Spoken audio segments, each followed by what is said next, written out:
Welcome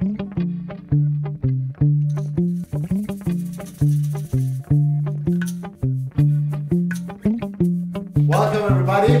We're so glad to have you all here because the first time we're all together. We have 3 days to create a song. We're gonna take some time the first day to get to know each other.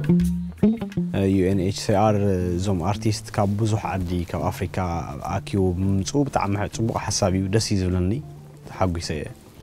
We can have one song together.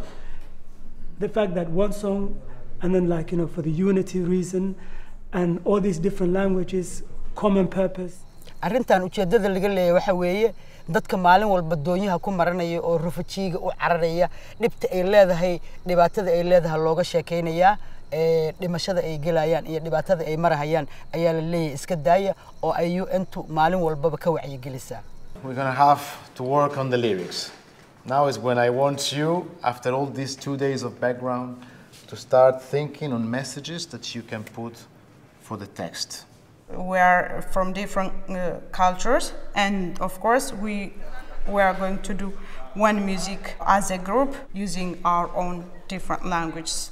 I will say choose the direction and then experiment. And maybe when you start with the music, you start coming out with ideas, but the direction is what we have to decide, that's for sure. بالرغم من الأغنية معمولة